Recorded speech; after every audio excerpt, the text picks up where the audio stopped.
All right, let's look at this day now at the Madlanga Commission and speak to independent crime analyst Dr Chris De Kock, who's joining us today to discuss this testimony and also the second interim report by the Commission. Doc, good evening to you and thank you so much for your time. What started off as, from what we would hear through different witnesses and even his testimony in the morning, it kind of signaled that, you know, potentially Mr. Sissoko may not have been so involved or kept abreast as far as the investigations are concerned with regards to this crime intelligence matter. But when the day progressed, it seems that he's not as none the wiser than a lot of people thought he was, that he was actually in the know of a lot of the things. Was that your sense as well? Yeah, first I would like to say good evening to yourself and to the viewers. Then secondly, I want to say, you know, as I always say when I'm on TV about these matters, these are all allegations. But this morning, I mean, he was quite sure that he, Mr. Matthew Sissoko, is the head of investigations and that he is in full control of investigations. But as the day progressed, it became clear, and I mean, you showed a few clips now, that it was clear that there were some matters which was not even discussed with him. I also got the idea, you know, he referred to his kidnapping, hijacking, kidnapping, and that he was assaulted very brutally, and that they took his work laptop as well as other, but they were interested, these guys who were doing it, the kidnappers, was especially interested in his work laptop. It seems that is a major fear. He even said that after that incident, he stayed away of these specific investigations, it seems, on crime intelligence, because he was afraid. But it's also clear, as with the witnesses of Friday last week and even yesterday, Ms. Ramsamy, Advocate Ramsamy, it is clear that there's a fear, there's an intense fear for the head of IDAC, or the ex-head of IDAC, because she now resigned, Advocate Johnston. I don't know her, but it seems the people working under her doesn't ask questions, and she doesn't share all the information with them, and she doesn't even share the referral with them. Doc, in your assessment, why do you think that is? Because, you know, you mentioned something so important, because even yesterday, Ms. Ramsamy being asked, you know, what would have happened, and even the first time she spoke, she speaks about how, you know, Advocate Johnson was the blue-eyed girl, for example, of Advocate Shamila Batoy. And then today we hear from Mr. Sissoko that there was, you know, I'm paraphrasing, not enough room that would have been created for them to disagree with some of what the head of IDAC would say. So was this, in your assessment, to keep control of IDAC, or could there have been something more sinister at play? No, I think it is to keep control of IDAC in a very unfortunate, you know, she shouldn't have done it. I mean, investigators are investigators. People with legal knowledge, the prosecutors, they know what they are doing, I believe. I mean, the ones that I've seen on TV so far, I'm certain they know what they are doing, but it seems she wants to have control of everything.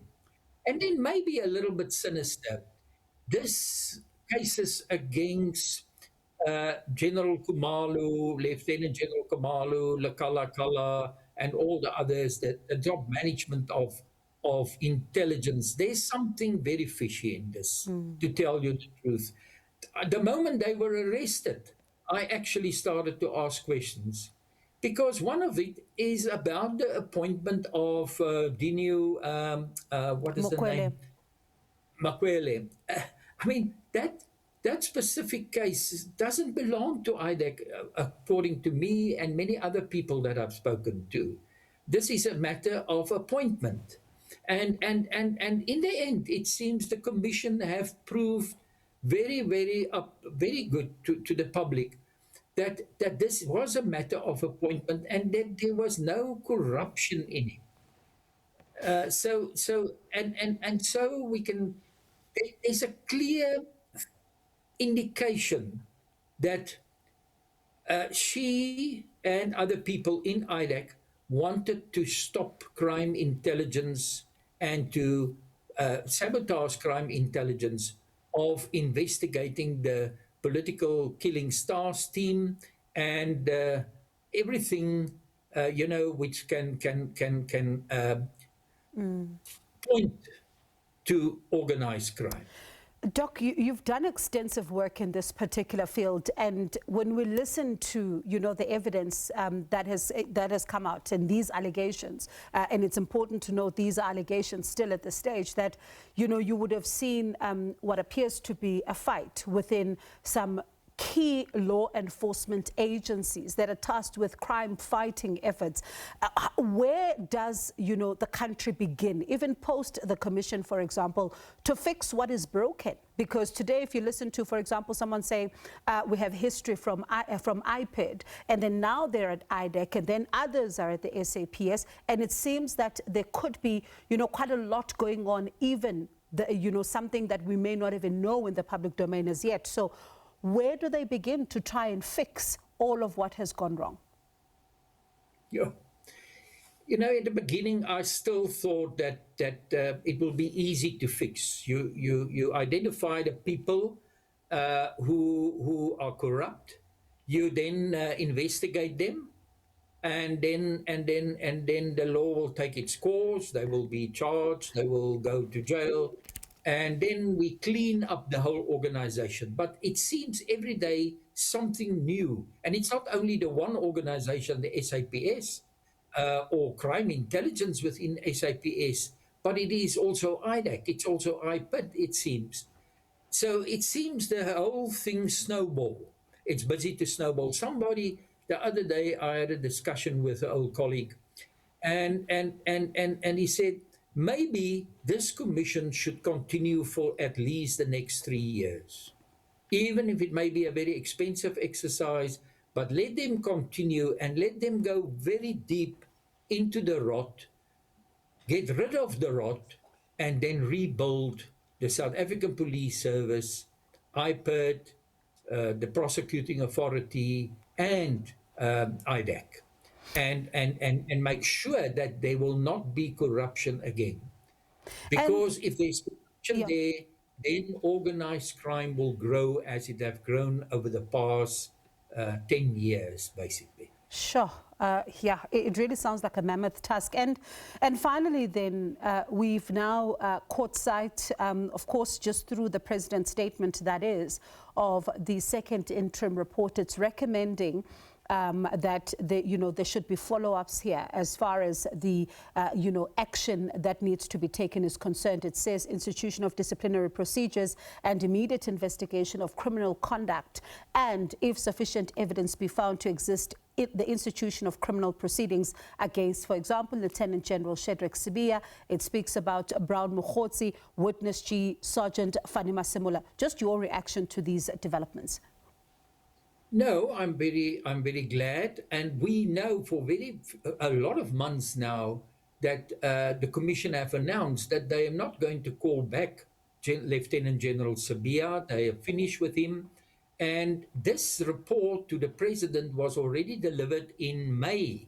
We are 3 months later, and I find it just a bit strange that we had to wait 3 months for the presidency to announce that General Sibiya is now on the list of referrals to this task team inside the police. Some people call it the Madlanga task team, but the judge himself have on various occasions said the media must not do that. This is a police task team in the police. And what the commission did is they, through their interim report, through the president, refer certain names to them. So finally now we will see that General Sibiya is investigated, and that when there is charges, the charges will be laid, and that he will be arrested, and that he will then go to court and then the allegations must be proven.